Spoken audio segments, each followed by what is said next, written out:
la quantité des citoyens pour que la cité soit bonne, heureuse. Bon. Alors nous avons vu qu'une grande multitude était dangereuse. Bon.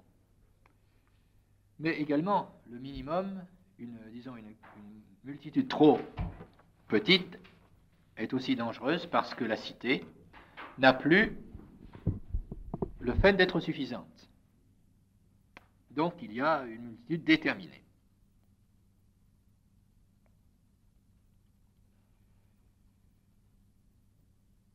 Une multitude déterminée, et je dirais là, il est difficile de donner des directives précises, mais ce qu'on doit rechercher, c'est la multitude des parties. Ce qui est déterminant, c'est qu'il puisse y avoir les parties qui constituent une cité. Nous avons vu qu'une cité est composée de parties, qui sont différentes communautés. Il faut que ces différentes communautés puissent vivre, puissent exister. Donc il y a suffisamment de monde pour les composer.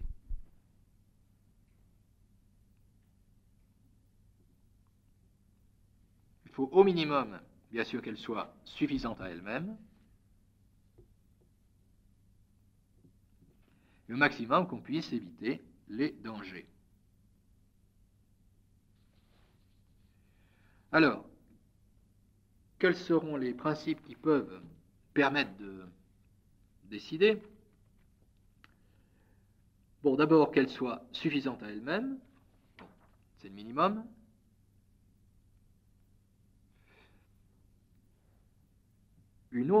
Un principe par contre qui évite le maximum, c'est que le prince puisse connaître les citoyens.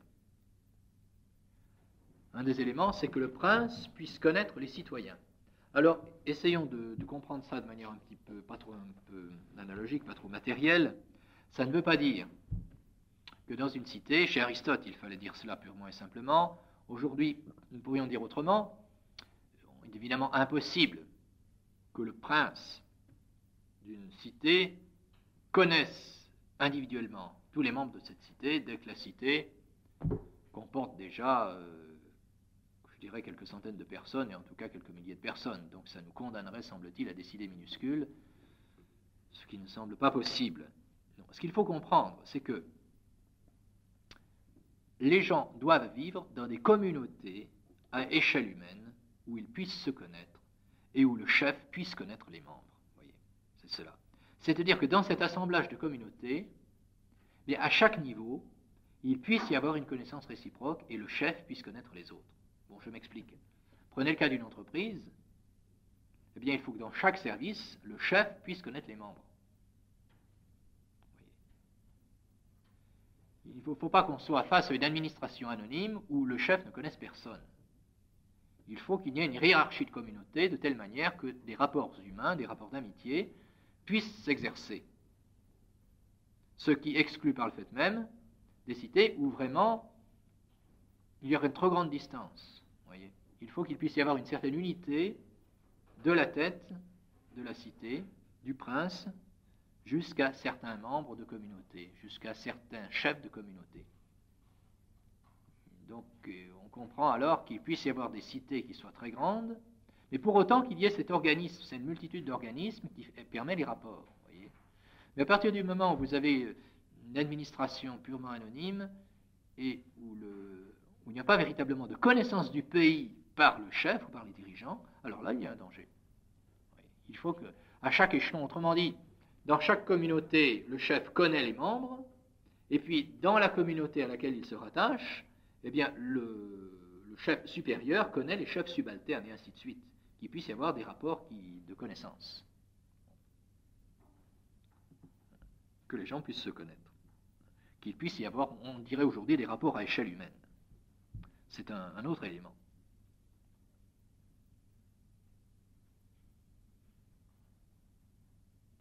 Et puis enfin, un troisième élément, aussi le premier élément donc indiquait le minimum, l'autosuffisance de la cité. Le deuxième élément met en garde contre une trop grande abondance, une trop grande multitude, en tout cas une multitude non contrôlée. Et le troisième élément, également contre une trop grande multitude, que la multitude ne soit pas si grande au point que la multitude ne soit pas si grande au point que des étrangers puissent se cacher et changer la cité. Une limite à la multitude, c'est que des étrangers ne puissent pas s'y cacher et changer la cité, c'est-à-dire faire une sorte de subversion, de révolution. Quand une cité est trop grande, eh bien des étrangers peuvent se noyer dans la masse, en quelque sorte, tout en demeurant étrangers, bien sûr, et donc changer la cité, provoquer des problèmes, provoquer des changements dans la cité. Là aussi, à partir du moment où il y a une hiérarchie sociale bien naturelle, il y a une connaissance réciproque des personnes, et donc le contrôle se fait par le fait même.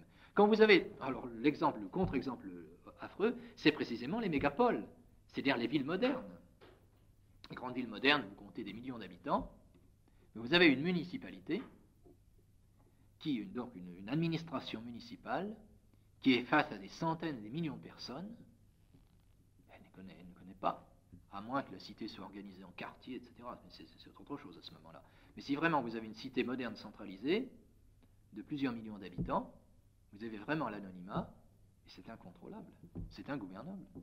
De fait, il n'y a qu'un moyen de gouverner, c'est par la police, c'est par la répression, mais on peut plus, il n'y a pas de gouvernement politique au sens strict, au sens où nous l'entendons. Il n'y a qu'une administration qui règle certaines questions, mais il n'y a pas un gouvernement. Nous avons vu, n'est-ce pas, quel était le rôle de la cité dans le domaine de la vie vertueuse, dans le domaine de l'éducation. Mais c'est incontrôlable quand vous avez des millions d'habitants dans une seule cité. C'est incontrôlable. Ça, on ne peut pas veiller à l'éducation des citoyens, c'est pas possible.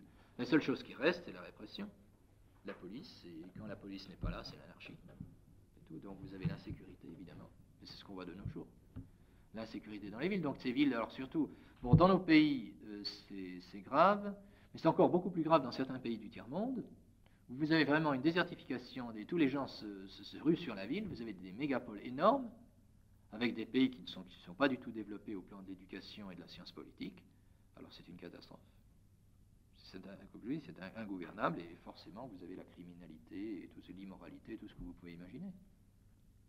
Des trop grandes villes sont ingouvernables. Là, il y a un problème.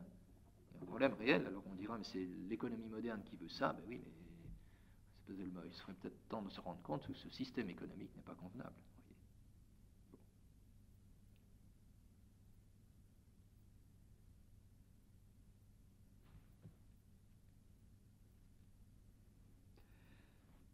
Aristote pensait qu'il fallait un critère, ce serait que l'ensemble de la ville puisse être vu à partir d'un point. Qu'on puisse s'arrêter d'un certain point, mais bon, eu égard à la structure géographique de la Grèce, qu'on puisse contempler la ville d'un seul regard. C'est le signe qu'elle était relativement correcte. Mais si c'est au-delà, si ça ne peut plus se voir, à ce moment-là, il ne faut pas que les gens vivent ensemble. Il faut faire une certaine division politique. Alors, ceci est adapté, bien sûr, adapté eu égard à beaucoup de transformations du monde. Il faut garder cette idée de ne pas mettre ensemble des gens qui soient trop nombreux sans qu'ils soient divisés en communautés naturelles. Vous voyez, la difficulté, c'est qu'un pays ou qu'une région possède des millions d'habitants. Ce n'est pas le problème. Le problème est de savoir si ces millions d'habitants sont partagés en communautés. Or, qu'est-ce qui se passe dans ces mégapoles ? Ben, les gens travaillent d'un bout à l'autre de la ville, ils habitent à une extrémité, ils vont travailler à une autre extrémité de la ville, donc ils n'ont pas entre eux des liens communautaires, ils ont des liens parfaitement anonymes. Voyez ces grands ensembles, vous avez des milliers de gens qui habitent dans les mêmes immeubles, mais qui ne se connaissent pas, ils ne font pas de communauté, ils ne travaillent pas ensemble, ils travaillent dans des endroits complètement différents, ils n'ont aucun rapport les uns avec les autres. Alors ça, c'est dangereux. Bon, il peut se faire, on pourrait réaliser, il peut y avoir des immeubles où il y a effectivement une certaine vie commune qui peut s'instaurer. Bon, mais ça, on peut l'envisager, mais encore faut-il le réaliser. Autrement, les gens sont perdus de manière anonyme, et le gouvernement politique ne peut pas se réaliser. Donc c'est une situation très dangereuse, et c'est ce que nous vivons aujourd'hui. Bon.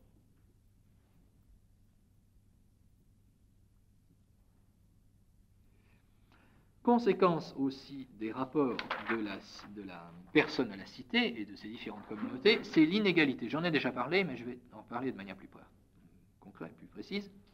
L'inégalité des personnes politiques, l'inégalité des citoyens. Bon. Donc les parties sont inégales.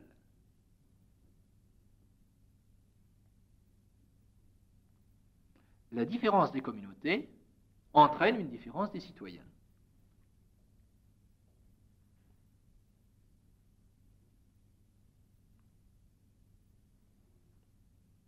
Alors, sur quoi fonder comment va se réaliser cette inégalité? De soi, donc il y a des problèmes d'autorité. Des problèmes d'autorité dans les différentes communautés. Comment les choses vont-elles pouvoir se distinguer?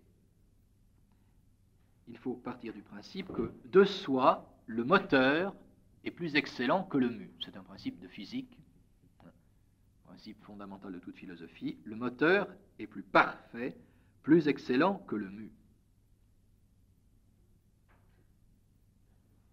Donc, là où il y a des hommes, des citoyens, qui sont supérieurs à d'autres, là où il y a des citoyens qui sont supérieurs dans leur qualité à d'autres, il est normal que ce soit eux qui dominent les autres.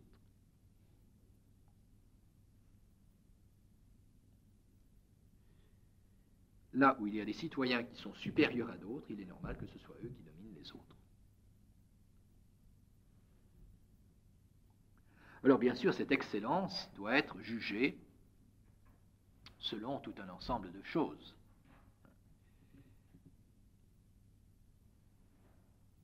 Il y a les qualités morales, physiques, intellectuelles, et aussi les richesses. Les richesses sont un élément. Les richesses sont un élément aussi.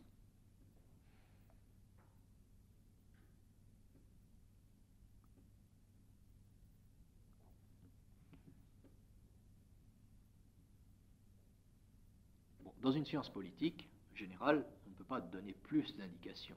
Il y a énormément de circonstances particulières qu'on ne peut pas envisager ici. Il faut simplement dire que l'inégalité est une chose parfaitement juste. Elle correspond au bien de la cité, de par cette hiérarchie des communautés, de par l'autorité. Le moteur est plus excellent que le mu. Il est juste, il est conforme à la nature, que les choses les plus puissantes, les plus fortes, les plus parfaites, dominent les autres. Mais bien sûr, il s'agit ici d'examiner les qualités, les vertus, pas seulement le pouvoir ou la force physique ou économique. La force physique ou économique sont des éléments. Et aujourd'hui, où la vie physique a quand même est moins soumise à des difficultés, la force physique a beaucoup moins d'importance. Bon, on peut bien considérer que dans une situation de l'humanité, une situation politique, économique, culturelle, où la vie physique est très importante, où on a peu de moyens de vie, où on vit dans des forêts, dans des situations précaires, c'est certain que la force physique du chef a beaucoup d'importance. Bon, dans nos pays aujourd'hui, c'est sûr que ça a beaucoup moins d'importance, c'est certain, mais quand même un minimum. On voit difficilement quelqu'un qui serait vraiment complètement malade assumer une autorité. Bon, si à partir d'un chef d'État est absent la moitié du temps à cause de maladie, il y a un problème. Bon, c'est sûr. Donc c'est un des éléments, mais c'est sûr que ce n'est pas le plus important, surtout aujourd'hui. Bon, les richesses doivent entrer en ligne de compte, parce que ça suppose les richesses entraînent un certain pouvoir, une certaine capacité d'action, mais il y a bien sûr les vertus morales, politiques, et puis les vertus intellectuelles. Les vertus artistiques également, bon, ceci est de l'ordre intellectuel également. Vous voyez. Tous ces éléments doivent entrer en ligne de compte, tout dépend de quelle communauté on parle, dans quelles circonstances on est placé. Toujours est-il que l'inégalité est nécessaire. Il y a une première hiérarchie naturelle qui est tout à fait indiscutable, c'est la famille. La famille. Bon, cette hiérarchie est tout à fait indiscutable, et elle est donc gouvernée par le père de famille, de manière ordinaire, ou quelqu'un qui peut en tenir lieu en cas de décès. Première hiérarchie naturelle, la famille, ça c'est nécessaire, c'est indiscutable, et l'autorité du père ne peut de soi pas être discutée. Bon, c'est une question qui se fonde sur la nature. Oui ?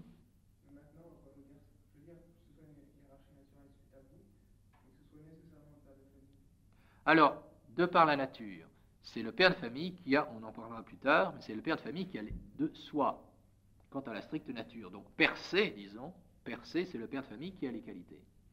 Per accidens, il peut se faire que ce ne soit pas le cas. Per accidens. Mais autant que possible, il faut que la famille puisse régler ses problèmes. Donc c'est à la famille de décider, il faut que les choses se fassent d'elles-mêmes, autrement dit, et que la cité n'intervienne qu'en cas de stricte nécessité. Il peut y avoir des cas où, effectivement, la cité ou la communauté supérieure soit obligée d'intervenir. Mais c'est des cas qui doivent être accidentels. Et il est normal que ce soit d'abord le père de famille. Donc jamais, sauf en cas d'extrême gravité, la cité ne devrait intervenir contre l'autorité du père de famille. Il faut que le père de famille soit maître chez lui. Donc en particulier, cette égalité des hommes-femmes, et même aujourd'hui on parle des droits des enfants, c'est la destruction de la société. Ça va directement contre le bien des familles. Le pouvoir du père de famille doit être indiscuté. C'est au père de famille de gouverner l'épouse et les enfants, et éventuellement les serviteurs. Oui. Comme maintenant tout le monde va nous dire que ça doit être les deux ensemble. Oui, alors précisément, nous en parlerons quand nous traiterons de la famille plus spécialement. Il y a une inégalité naturelle de l'homme et de la femme, qui tient à des raisons de nature, qui ne tient pas à une institution humaine, accidentelle, mais qui tient à des raisons de nature. Donc de soi, le père domine l'épouse. Bon.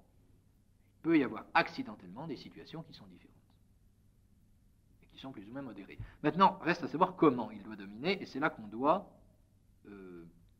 poser une distinction entre la domination, parce que la question se pose pour la famille, et elle se pose à tous les niveaux de la hiérarchie sociale. Il faut distinguer la domination politique et la domination despotique. Domination politique et domination despotique.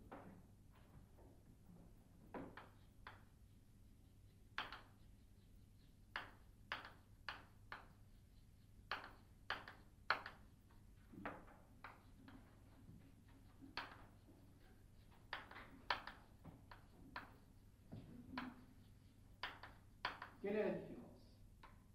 La domination politique vise le bien commun. La domination politique vise le bien commun de la communauté.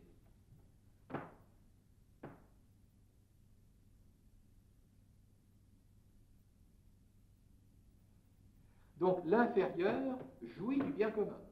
L'inférieur jouit du bien commun.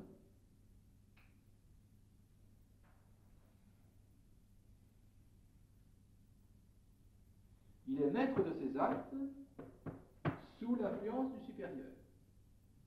Il jouit du bien commun, il est maître de ses actes sous l'autorité du supérieur. Comme une cause seconde. Il est comme une cause seconde dans ses actes. C'est une domination politique. On vise le bien commun, et l'inférieur participe au bien commun, il participe au bonheur de la communauté, et il est maître de ses actes sous l'autorité du supérieur. Dans la domination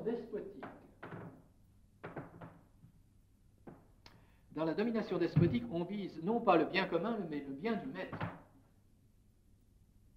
Domination despotique, le but est le bien du maître. L'inférieur ne jouit pas du bien commun. L'inférieur ne jouit pas du bien commun.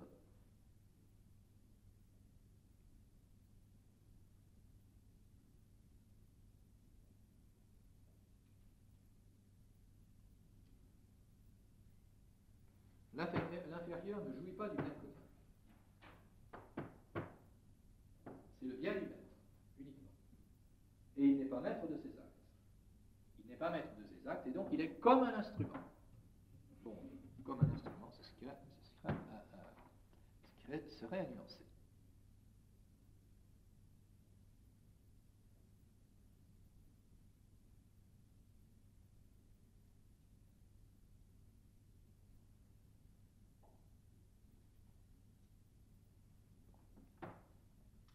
Donc une grande différence, vous voyez, domination politique, domination despotique.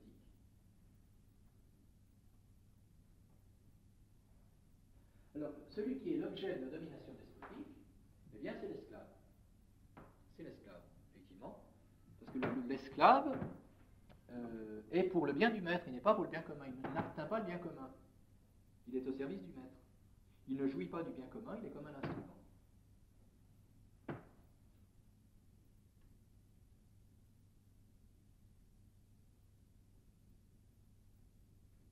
On dira que l'esclave est organum animatum activum separatum. L'esclave, c'est un organe animé séparé, c'est instrument animé séparé d'un autre homme. Pardon, c'est un homme qui est... Pardon, je m'exprime mal. L'esclave, c'est un homme qui est instrument animé séparé d'un autre. C'est un homme, instrument animé séparé d'un autre. Bon.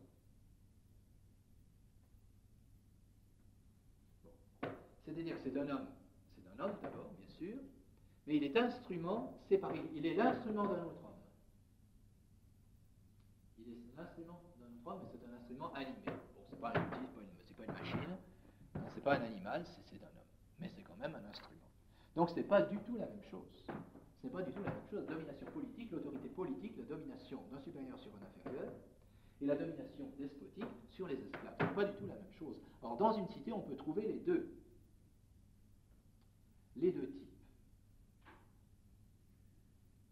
Oui. Est-ce que c'est moral? Ah ben oui, c'est ce qu'on va voir justement. On va voir si c'est moral ou pas.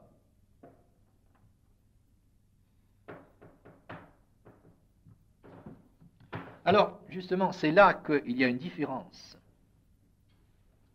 entre Aristote et saint Thomas. Pour Aristote, il y a une servitude qui est juste et qui vient de la nature. Il y a une servitude qui est juste et qui vient de la nature. Et pour lui, celui qui est esclave par nature, c'est celui qui, naturellement, n'est pas maître de lui-même.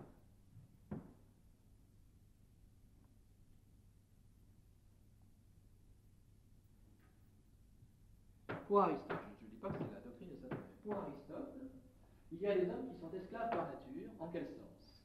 C'est au sens où ils ne sont pas maîtres d'eux-mêmes. Ils ne sont pas capables d'être maîtres d'eux-mêmes.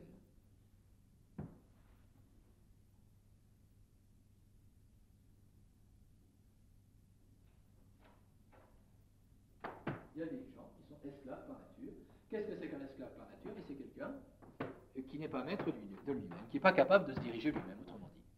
Quelqu'un qui n'est pas capable de se diriger lui-même, ce qui peut venir d'une infirmité physique ou d'une mauvaise éducation. Bon, une infirmité physique, un débile mental, par exemple. Bon, n'arrive pas.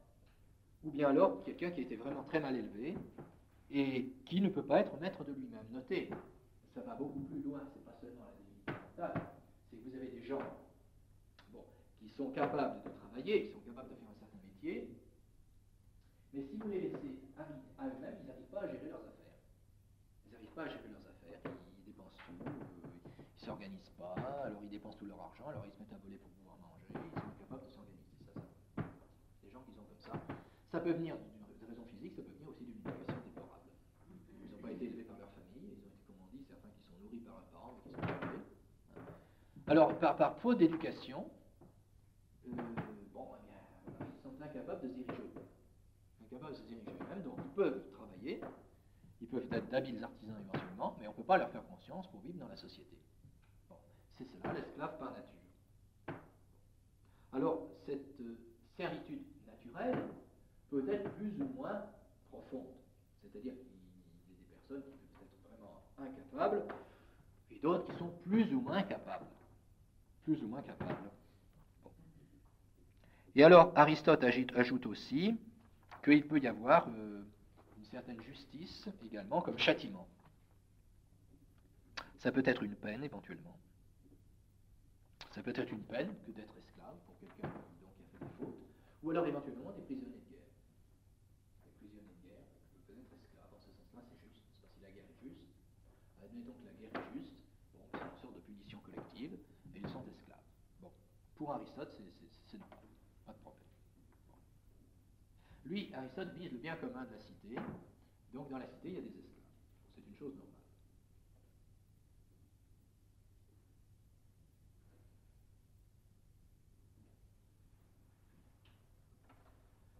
À ce propos, on peut dire que le communisme a dans une certaine mesure, je cite Zinoviev, le communisme a dans une certaine mesure satisfait la grande tentation historique de l'homme à vivre en troupeau, sans travail trop ardu, sans auto-limitation permanente, sans risque et sans responsabilités individuelles, pour ses actes sans souci.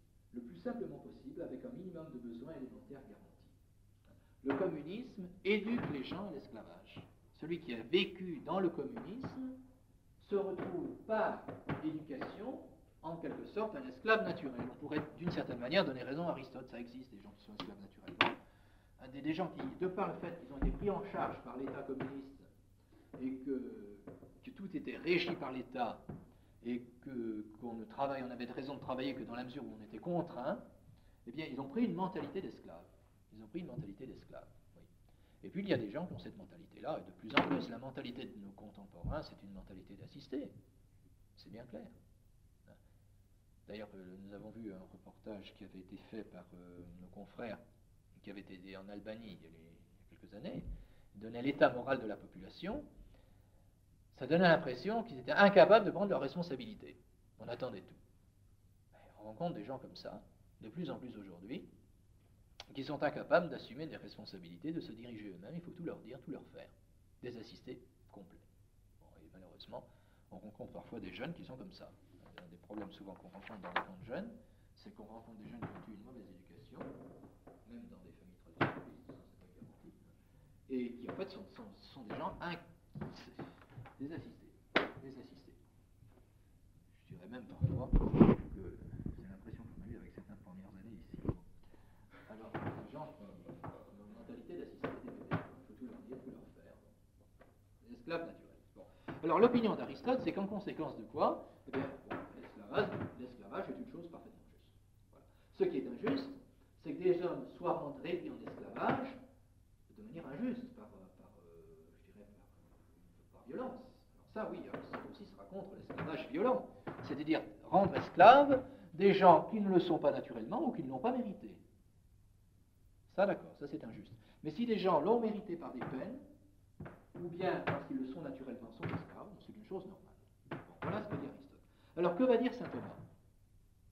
Eh bien, la grande différence, c'est que pour saint Thomas, le bien commun est pour tous les hommes, le bonheur est pour tous les hommes. Le bonheur est pour tous les hommes. Donc, une domination despotique, au sens strict, au sens où cette domination despotique est pour le bien du maître, et non pas pour le bien commun, alors cela est injuste.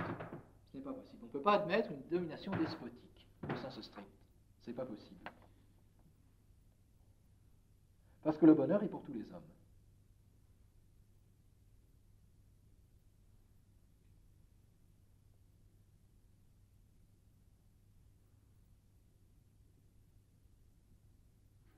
Cela, c'est vraiment donc l'esclavage au sens strict, avec une domination despotique, ça, c'est pas possible, évidemment, parce que le bonheur est pour tous les hommes. D'ailleurs, on ne comprend pas comment Aristote peut, disons, ne peut justifier qu'en absorbant la personne dans la cité, on ne comprend non plus la personne pour elle-même.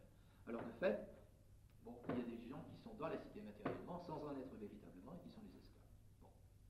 Alors, pour saint Thomas, ce n'est pas possible. Tous les hommes sont pour le bonheur, sont pour le bien commun, donc la domination despotique au sens strict n'est pas possible. Mais, qu'en est-il alors des gens qui sont esclaves naturellement? Il y a des gens qui sont esclaves naturellement, et ça, saint Thomas ne le nie pas. Comment? Je ne comprends pas. Qu'est-ce qui se passe? Ça ne marche pas?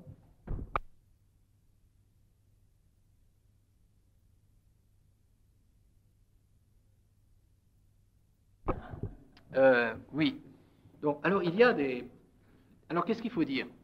Eh bien, c'est que dans ce cas-là, il peut y avoir un certain esclavage, mais attention, c'est un esclavage qui est pour le bien commun, et donc pour le bien des esclaves eux-mêmes.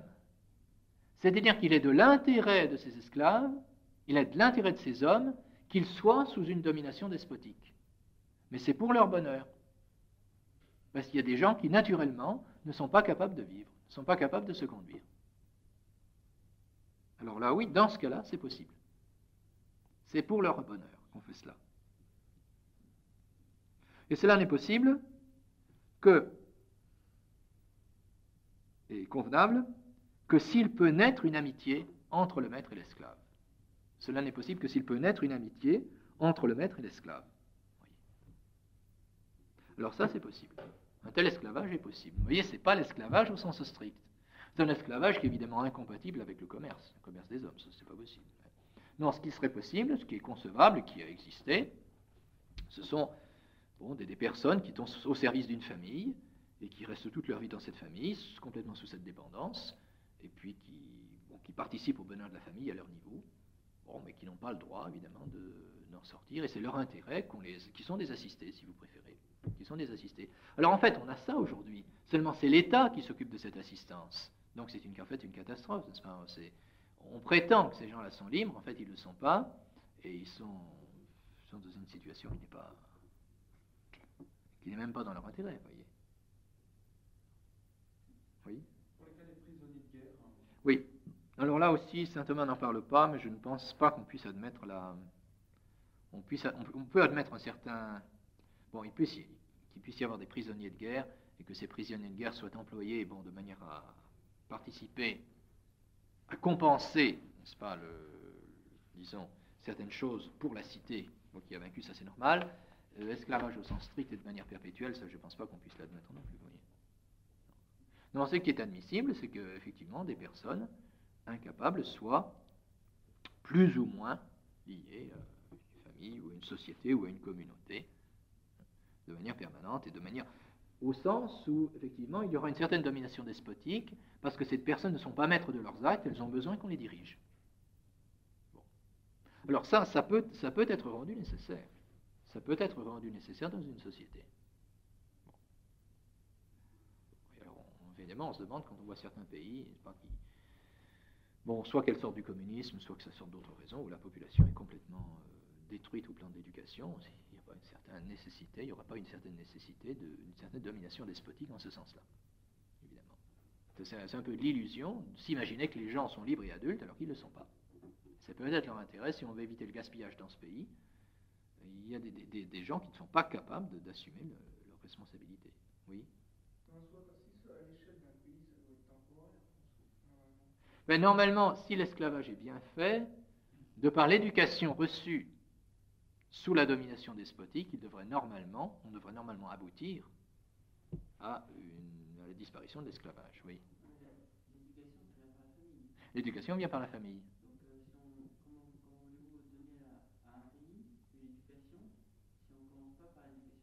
Oui, mais c'est pour ça, la renaissance d'un pays doit être par l'éducation familiale, certainement, oui. Tout à fait. S'il n'y a personne pour commencer, oui. Oui, alors c'est sûr que le but c'est d'être de restaurer les familles, donc en soi, une rééducation devrait sans doute passer par d'abord la reconnaissance de la famille, les lois qui protègent la famille, de manière à ce que faire des familles puissent se vivre, et puis alors de mettre une certaine tutelle. Au lieu d'esclavage, il faudrait parler de tutelle, vous voyez, à ce moment-là. On voit des gens ça existe en pratique, ça existe des choses comme ça. Hein. Vous avez des familles qui sont sous tutelle, ça existe dans nos pays, parce que les parents sont incapables de gérer leurs affaires. Alors le salaire est bloqué, contrôlé par quelqu'un qui dirige les dépenses à la place du père qui est incapable. C'est des choses qui arrivent, des curatelles, ça arrive aussi, des choses comme ça. En soi, ça serait de cet ordre-là. Bon. Le fait qu'il y ait des gens qui soient naturellement esclaves, ça c'est indéniable. C'est indéniable qu'il y ait des gens qui ne sont pas aptes. Alors, bien sûr, au lieu de les enfoncer, il vaut mieux les aider à remonter. Et si cette génération-là est naturellement esclave, on peut peut-être espérer que la génération suivante ne le sera pas. Bon, ça c'est Mais je crois que ce n'est pas une bonne chose d'ignorer le problème. D'ignorer le problème. Il y a des gens qui ne sont pas capables d'assumer leur vie, qui ne sont pas capables d'assumer leurs responsabilités, qui sont capables de faire un certain travail à condition qu'il y ait un chef, toujours, avec un fouet à côté d'eux, sinon ils ne travaillent pas. Vous savez faire, c'est comme ça. Alors on refuse de le voir, eh bien, bon, mais le résultat pratique, c'est que les pays s'enfoncent dans la misère, et puis c'est tout. Ce qui est immoral, vous voyez, c'est des peuples qui sont réduits en esclavage par d'autres, alors qu'ils ne sont pas du tout naturellement esclaves. Hein. Mais si c'est dans leur intérêt même, dans la mesure où, pour civiliser un pays, il faut exercer une certaine domination despotique, dans l'intérêt de tout le monde, en soi, il n'y a rien de scandaleux. Si c'est dans la mesure où c'est fait pour le bien commun, dans l'intérêt même de ceux qui sont esclaves.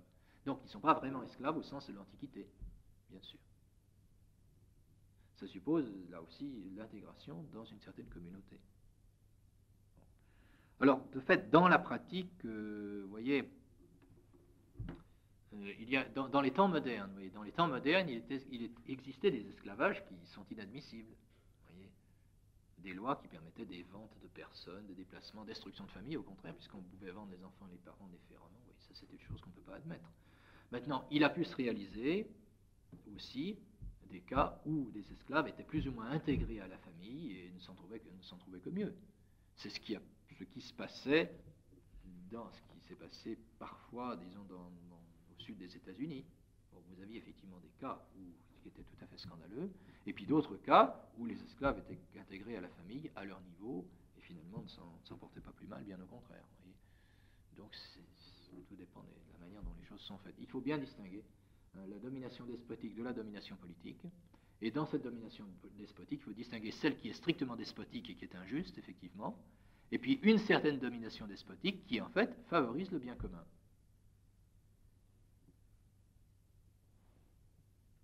Et qui n'est possible, donc, que lorsqu'il peut naître une amitié entre le maître et les serviteurs. Entre le maître et ceux qui sont esclaves, entre guillemets. S'il ne peut pas y avoir d'amitié, si le rapport est uniquement un rapport de crainte, ce n'est pas possible.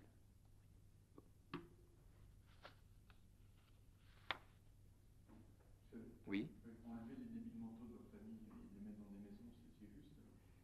Mais non, ce qui est juste, c'est que les débiles mentaux ne peuvent pas se conduire eux-mêmes.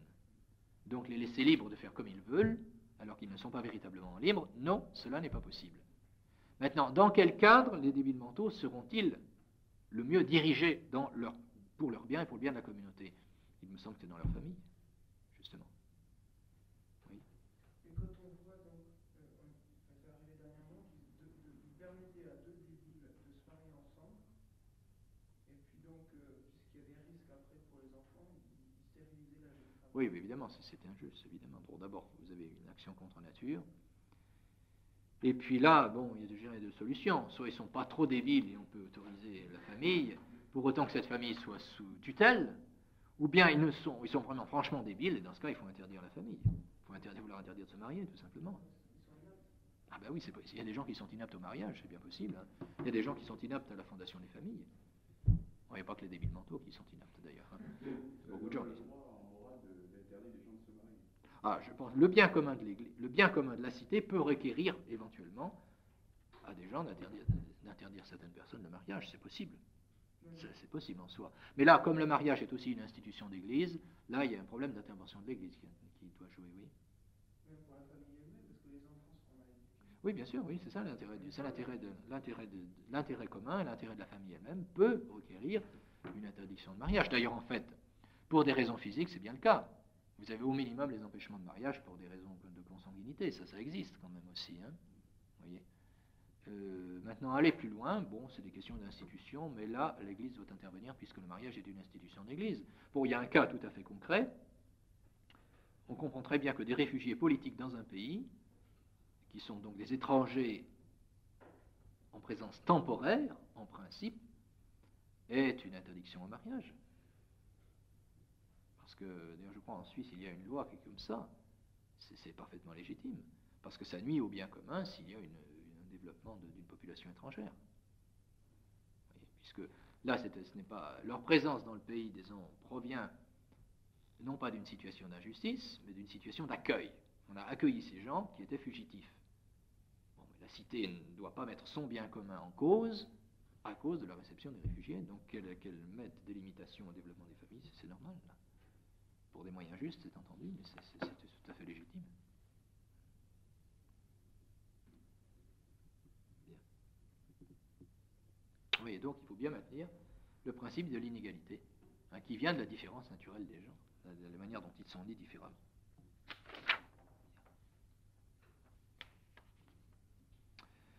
Cela nous conduit à conclure sur ce problème de la liberté et de la dignité de la personne, qui est un problème que saint Thomas ne traite pas explicitement, mais qui est très important aujourd'hui, puisque c'est un problème majeur qui est agité.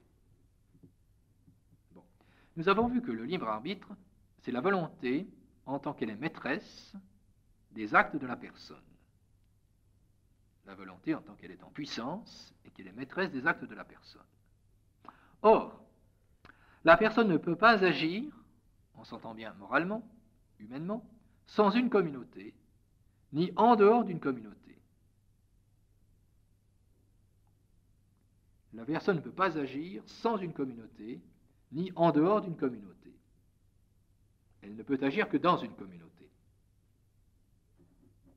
Donc, l'exercice du libre arbitre de la personne, provient de la communauté.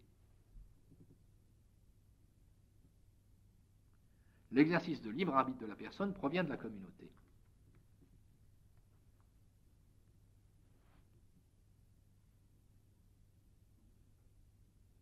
Et par conséquent, la perfection du libre arbitre provient de la communauté.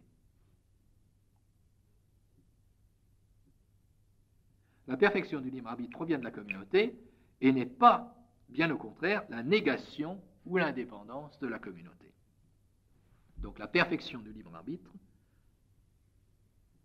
provient de la communauté et n'est pas une négation et l'indépendance de la communauté. Or, si la communauté est juste, s'entend. Si la communauté est juste, bien la communauté n'est pas contre le libre arbitre, vous voyez. On parle de la liberté dans son acte second, bien sûr.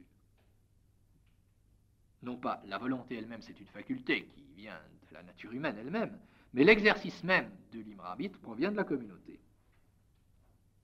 Autrement dit, la personne est libre et radicalement, elle peut agir sans communauté. Radicalement, elle peut agir, c'est-à-dire que sa puissance de liberté est naturelle, ne vient pas de la communauté, mais elle ne peut pas bien agir. Elle ne peut pas bien agir sans la communauté.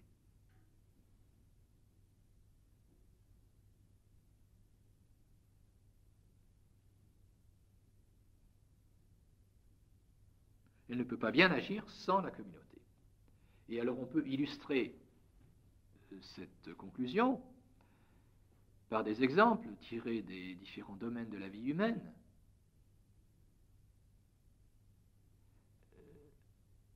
Personne ne peut agir moralement bien sans éducation. Or, l'éducation vient de la communauté, et premièrement de la famille.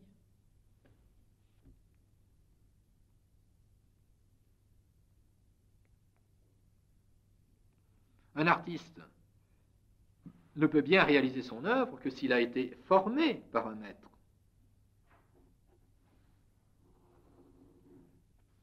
Autrement dit, la communauté garantit et éduque à la vertu. Et c'est elle qui... Donc la communauté, au contraire, favorise la vraie liberté.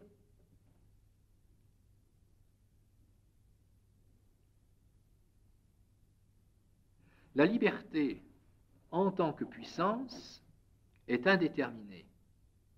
Mais la perfection de la liberté, ce n'est pas son indétermination, c'est au contraire l'acte bon. L'acte bon et les habitus bons sont la perfection de la liberté.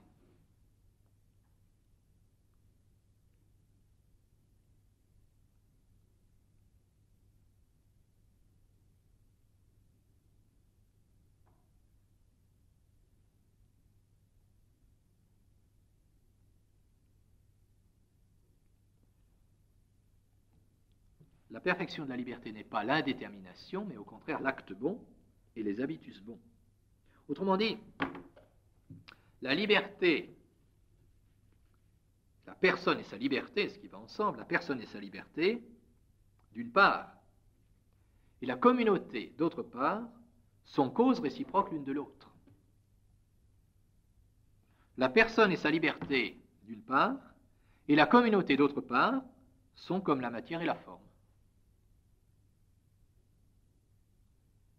Causes réciproques.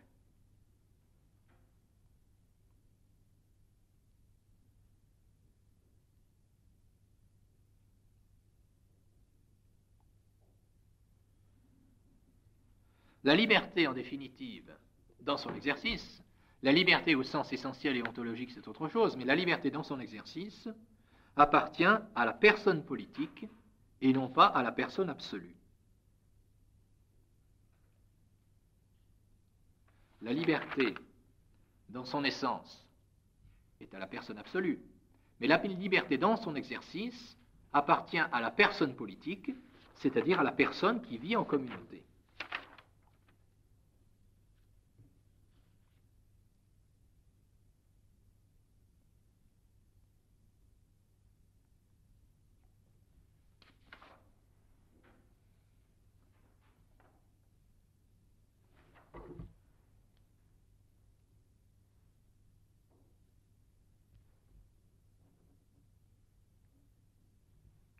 La liberté n'est pas donc une fin en soi. La dignité, elle, la dignité de la personne, la fameuse dignité de la personne humaine, qu'est-ce que c'est que la dignité?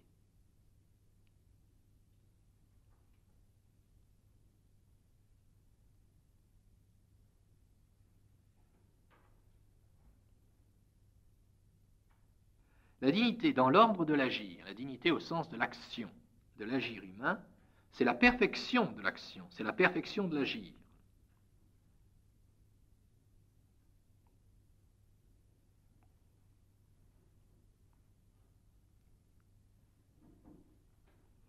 La dignité, c'est la perfection de l'agir.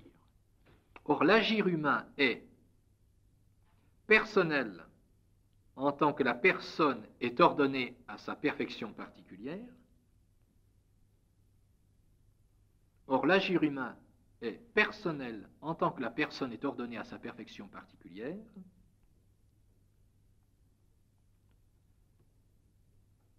Et politique en tant que la personne est ordonnée à la cité.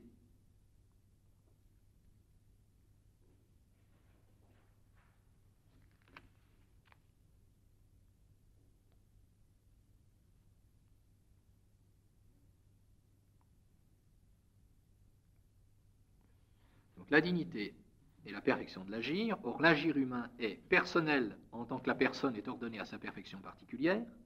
Politique en tant que la personne est ordonnée à la cité. D'où une double dignité, une dignité personnelle selon la vie privée, une dignité personnelle selon la vie privée, et une dignité politique selon la vie politique.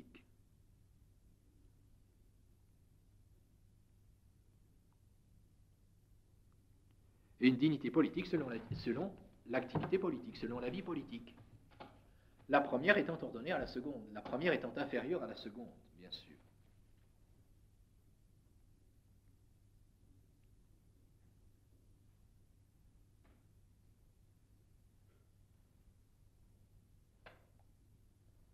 Bon.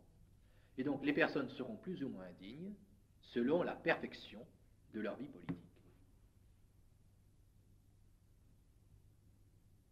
Les personnes seront plus ou moins dignes selon la perfection de leur vie politique. Donc vous voyez, quand quelqu'un agit bien, plus il agit bien, plus il est digne, plus il agit mal, moins il est digne. La dignité d'une personne est proportionnelle, autrement dit, à sa vertu politique.